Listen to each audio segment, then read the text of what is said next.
Autónoma de México es particularmente importante, particularmente creativa e innovadora, como lo ha sido siempre, y particularmente interesante en un momento en el que la cooperación regional, la cooperación global, puede marcar una diferencia muy grande entre pensar un futuro de forma constructiva, optimista, afrontando con valentía y mirando a la cara los problemas que hemos heredado, o un futuro negro, nostálgico y de confrontación entre los distintos países y las distintas personas en cada sociedad por bienes que parecen preciosos y que, sin embargo, no son asequibles para todos.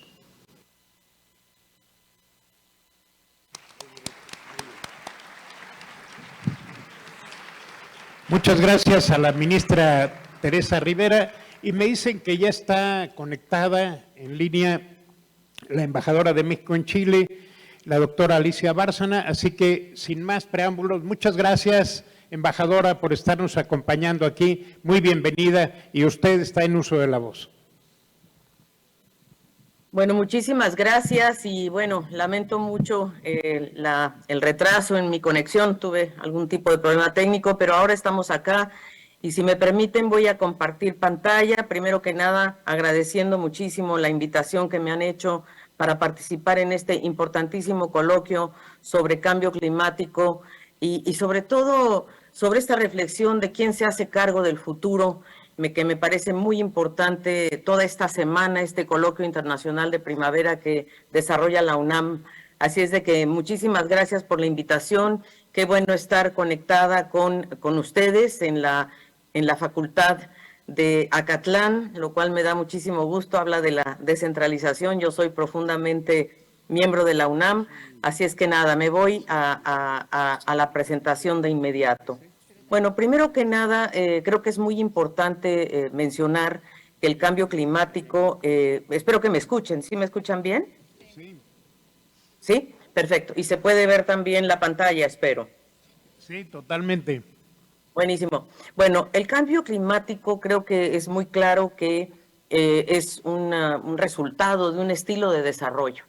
Definitivamente eso es lo que estamos confrontando, un estilo de desarrollo, un modelo de desarrollo que es desigual, que es insostenible, que se ha basado en el extractivismo y que ha dejado de lado realmente a grandes contingentes de población. Si bien hemos avanzado en materia de pobreza, no así en términos de desigualdad.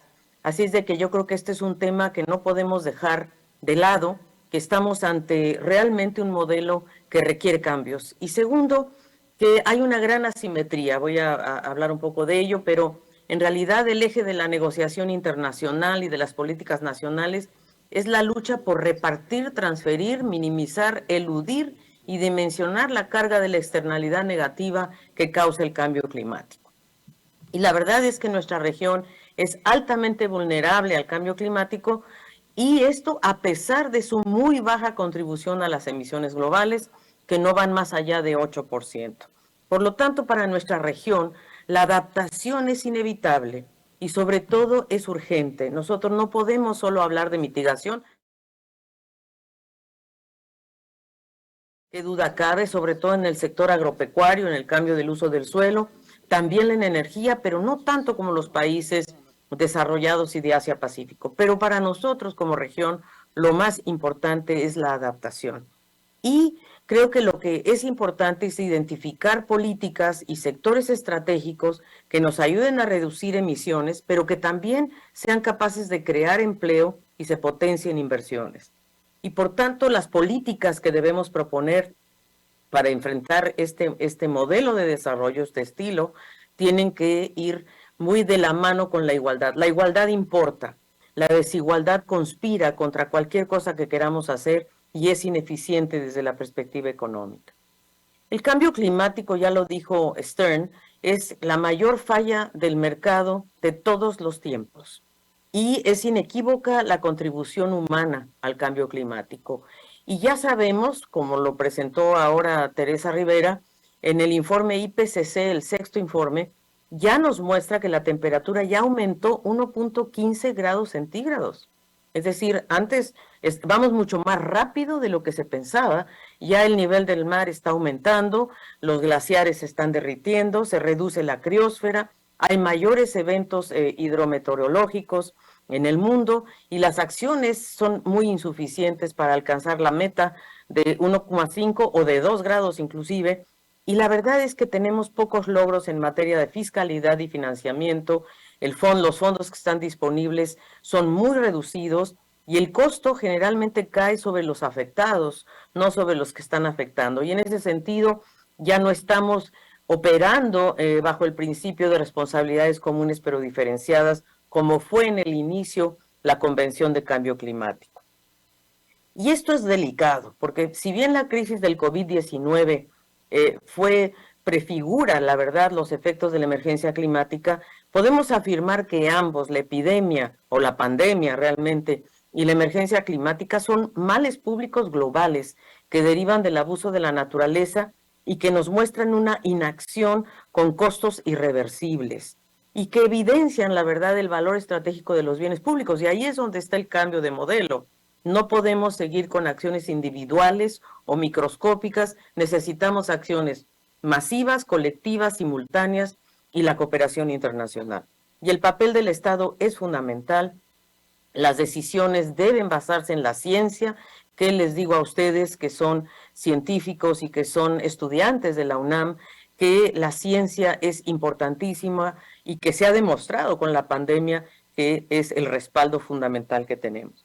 Pero en el caso del COVID, la verdad es que hubo un trade-off, un trade-off con la actividad económica, pero en la respuesta al cambio climático, sin embargo, hay sinergias. El COVID nos hizo encerrar, nos hizo perder empleos, nos hizo cerrar actividades productivas, pero en el cambio climático no es necesario que hagamos eso. Lo que sí pasa es que en la crisis del COVID hubo un sentido de urgencia y decisión política para actuar, y en la del cambio climático no hay ese sentido de urgencia y hay mucha indecisión. La dimensión es muy grande porque en realidad ya hemos rebasado 4 de los 9 límites ecológicos. Hemos rebasado las concentraciones atmosféricas, hemos extinguido especies, ¿verdad? Estamos realmente en un límite para algunos mamíferos, sobre todo. Tenemos un gran problema de adición de fósforo y nitrógeno en cultivos y ecosistemas. La deforestación, en realidad, que ha aumentado, y el cambio del uso del suelo, que es en realidad lo más fuerte que sucede en nuestra región. Y desde luego la emisión de aerosoles, que fue por lo que tanto luchó el doctor Molina, por cierto, y el agotamiento del ozono estratosférico, que también estamos en problema. La acidificación de los océanos y el reto hídrico. Estamos ante un grave problema de estrés hídrico en la mayoría de la región y sobre todo, bueno, en el país de donde yo les hablo, Chile, tiene un gran problema de estrés hídrico y de cómo se están moviendo, por cierto, los cultivos hacia el sur, hacia zonas más templadas. Lo mismo pasa en el norte y desde luego el plástico, que también es uno de los grandes problemas, y materiales radiactivos y otras sustancias que están afectando los océanos. Creo que lo más importante en el Acuerdo de París es que se definió la carga planetaria respecto a las emisiones de carbono. Se estableció un presupuesto nacional voluntario de carbono y se generaron estas contribuciones determinadas nacionalmente, un poco más ambiciosas que en el pasado, pero son muy insuficientes. Y desde luego el costo de oportunidad entre emisiones vinculadas a actividades de consumo suntuario o improductivo respecto a aquellas que generan empleo y que son inclusivas, no da lo mismo quién emite, ni para qué emitimos. Así es que eso implica realmente seleccionar y elegir qué queremos hacer con el modelo de desarrollo y con las inversiones. Implica un retroceso, como decía, respecto a la diferenciación de responsabilidades entre países, y esto está agudizando la tensión centro-periferia, porque el presupuesto que remanente en el presupuesto de carbono global es insuficiente y lo está usando más el centro que la periferia. Y cuando digo el centro me refiero a los países desarrollados. Entonces estamos enfrentando hoy día crecientes asimetrías globales, ¿verdad? Esto seguramente lo han ustedes analizado en otros paneles, un contexto geopolítico muy tenso, esta lucha entre China y Estados Unidos, que está generando un ambiente muy incierto y muy restrictivo, la verdad. Estamos volviendo al extractivismo energético y minero, ¿verdad? En relación a los precios de los combustibles que han subido muchísimo y que incluso Europa está volviendo a utilizar carbono en muchos de su producción energética. La recuperación es mucho más lenta de lo que esperábamos. Nuestra región fue muy golpeada por la pandemia, tiene altos niveles de endeudamiento, menor espacio fiscal, una gran inflación y desde luego esta amplia heterogeneidad productiva que nos divide entre grandes empresas y pequeñas y medianas, que es la gran fábrica de la desigualdad, con muy baja innovación, inversión y productividad.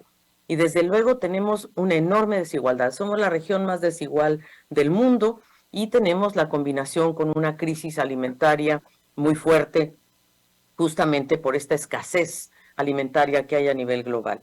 Con aumento en la pobreza, ¿verdad? Tenemos alrededor de 80 millones de personas en la pobreza extrema, ¿verdad? Y un gran número también en la pobreza misma.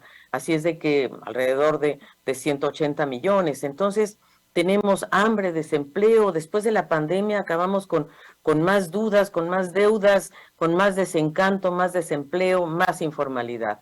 Y ahí el rol del Estado es esencial y deberá hacerlo para implementar políticas fiscales, monetarias, sociales y sobre todo ambientales, todas coordinadas entre sí, y explicitar estrategias de recuperación con énfasis en la inversión.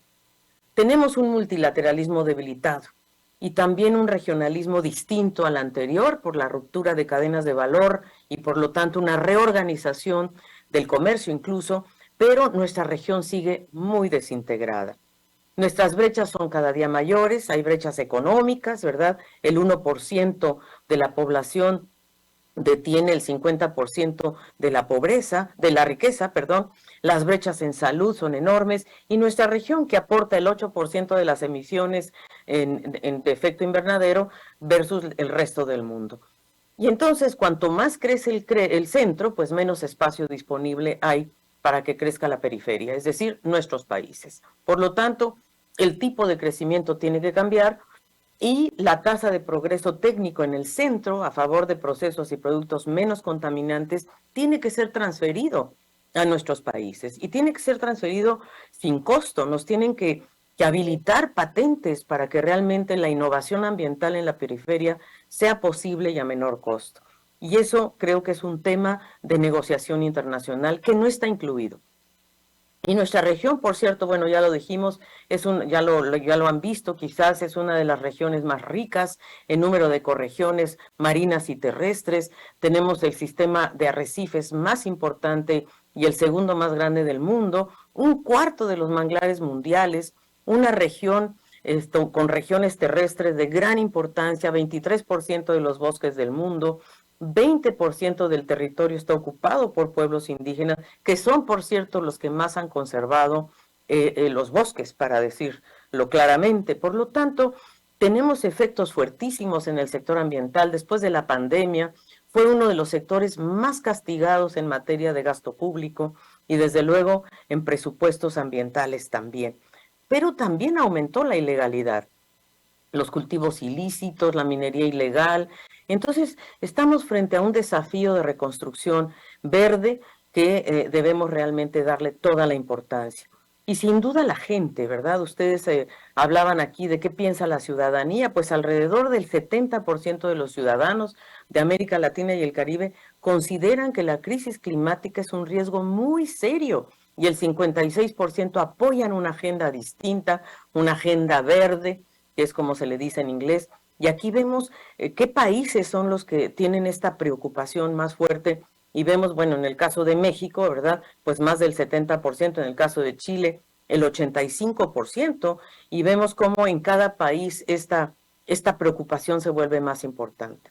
A la vez, la ciudadanía está cada día más desconfiada en las instituciones y esto debilita el apoyo a la democracia. Qué duda cabe que hoy la gente es mucho más escéptica a lo que se puede lograr realmente a través de los partidos políticos o el Congreso o el Poder Judicial o los gobiernos, y realmente ahí tenemos un problema institucional muy severo. Y atender la crisis climática y medioambiental va con una estructura actual, con un crecimiento tan bajo Hoy día América Latina está creciendo al 1,2%. Y la verdad que ese es el techo máximo. Si crecemos menos, incluso no vamos a poder cumplir con nuestros compromisos nacionalmente determinados.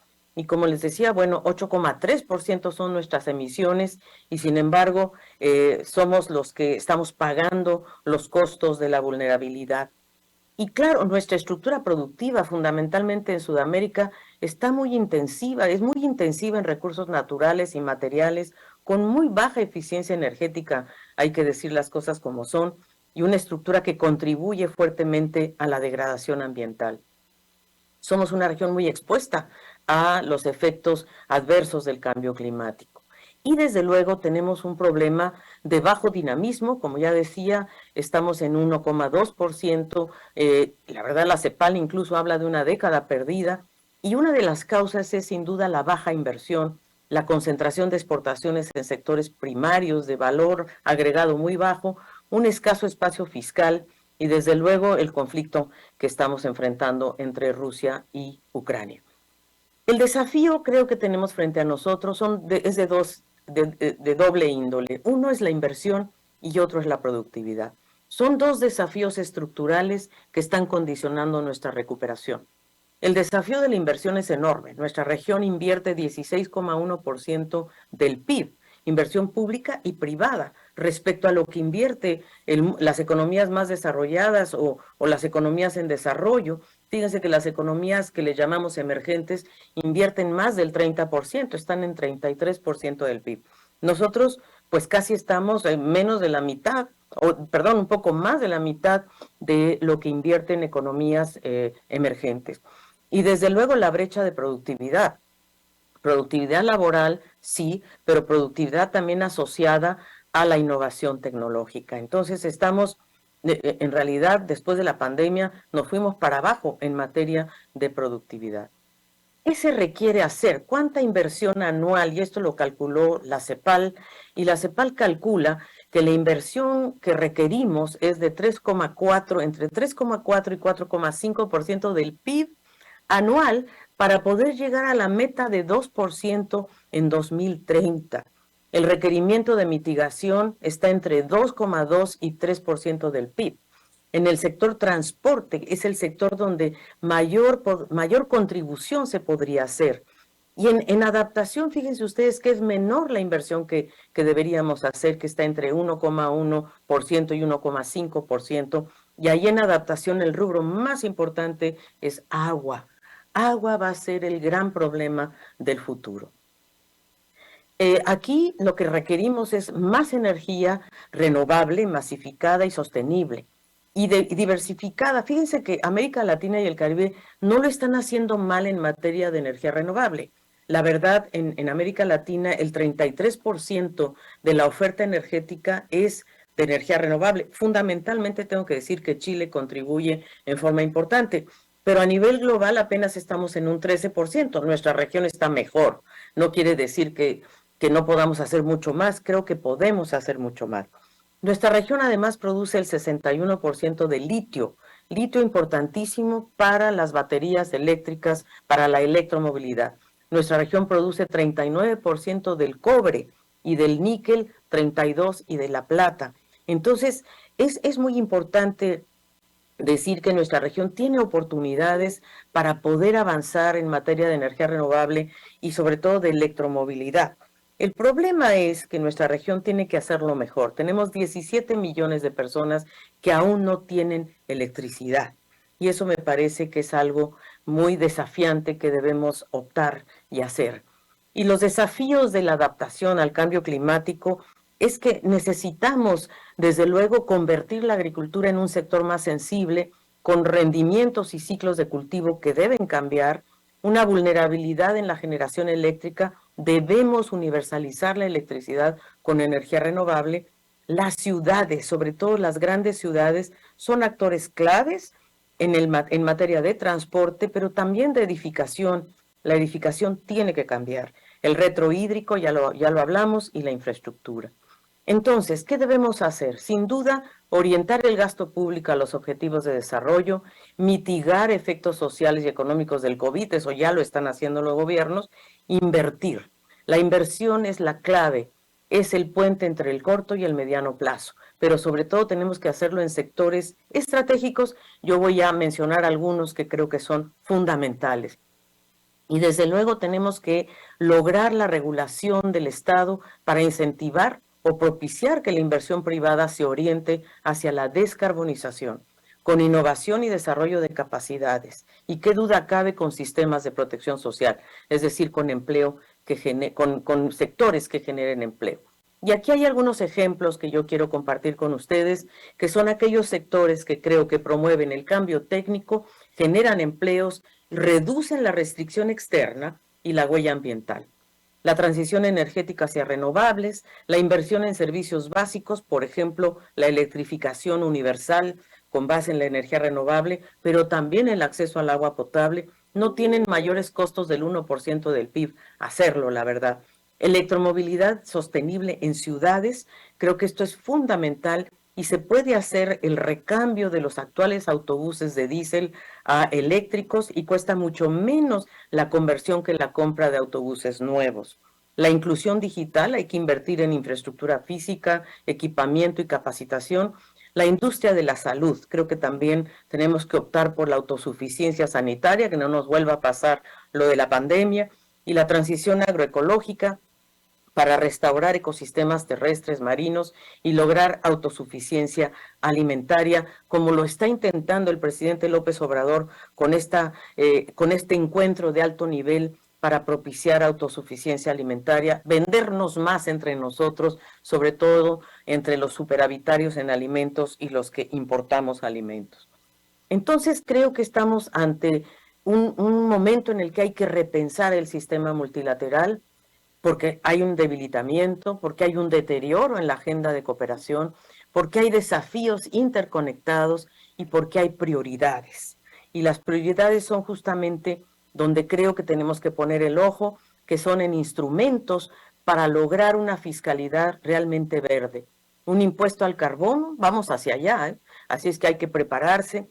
Un gasto tributario que hoy día genera incentivos incorrectos y que es más o menos del 3.2% del PIB, y realmente cambiar esos incentivos para irnos hacia incentivos correctos y mirar las exenciones, los subsidios, las transferencias.